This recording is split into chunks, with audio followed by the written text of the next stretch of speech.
मरकज़ी उम्मीदवार साईं मोहम्मद शरीफ़ तुनिया साहब ऐं साईं जो मुखालिफ़ पैनल जो उम्मीदवार साईं जेको जनरल सेक्रेटरी साईं एजाज़ चांडियो साहब, पहिरीं व्यूज़ वठो साईं, कीअं था ॾिसो प्रोसेस खे? साफ़ शिफ़ाफ़ तव्हांखे ख़दशा आहिनि या तव्हां कीअं पिया ॾिसो ओके आहे या अञा कुझु अञा ताईं मामिलो सही पियो हले, फ़िलहाल स्मूथ पियो हले? साईं बिस्मिल्लाहिर्रहमानिर्रहीम, तमामु सुठे नमूने सां पोलिंग जारी ऐं सारी आहे।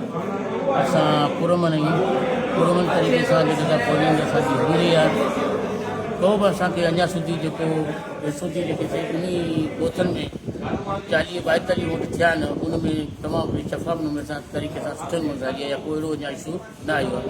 पर उन में सभु जेके बैलेट पेपर छापिया विया आहिनि, उन में उहो जेको असांजो निशान आहे उनखे मुकमल कारो कयो ऐं ख़ाली निशान हुअणु खपे या किताब जो, उन में थोरा घणा कुझु आहिनि। ऐं सदर उस्ताद ॿुधाईंदो रहा त हीअ बैलेट पेपर जेको चेयरमैन साहिबु छापायो आहे, उन में थोरा घणा मूंखे कुझु आहिनि जेकॾहिं उनजे मथां को उस्ताद छपो त ॾिसण में न ईंदो।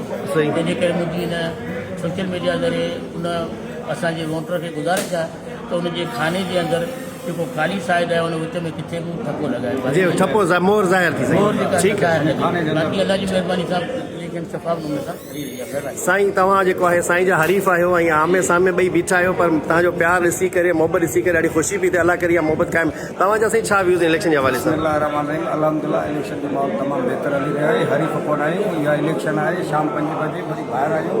जेको दोस्त खटंदो, जेकॾहिं साईं खटंदो त आउं मुबारकूं ॾींदुसि, ऐं जेकॾहिं मां खटंदो त साईं मूंखे मुबारकूं ॾींदो। असीं ॿाहिरि आहियूं, जेको कमु हले थो बहितर हले थो। साईं जी ॻाल्हि, जेकॾहिं साईं जो निशान छपजण में कारो अची वियो आहे त मां बि साईं जे वोटनि खे जेकॾहिं साईं जा वोटर उन खाने जे भरिसां निशान जे भरिसां खाने में किथे बि लॻाईंदा त वैलिड वोट आहे। अहिड़ी का बि ॻाल्हि कान्हे का। अलाह साईं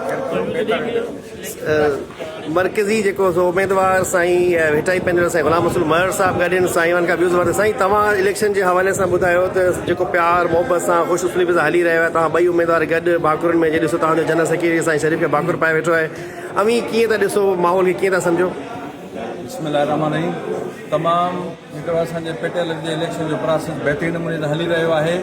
साईं शरीफ़ असांजो भाउ आहे, दोस्त आहे। हे हिकिड़ी गेम आहे, उन में सियासत में हिकिड़ो हिसो वठी रहिया आहियूं। ख़ुशि असांजो वोटर पंहिंजो वोट ॾेई रहिया आहिनि। आज़ादाने माहौल में हर हिकु वोटर खे जिते जिते बि पंहिंजो कैंडिडेट खे वोट ॾियणो आहे, उहो आज़ाद नमूने सां वोट करे थो। बहितरीन नमूने सां इलेक्शन कमीशन वारा पंहिंजो फ़राइज़ सरअंजाम ॾेई रहिया आहिनि।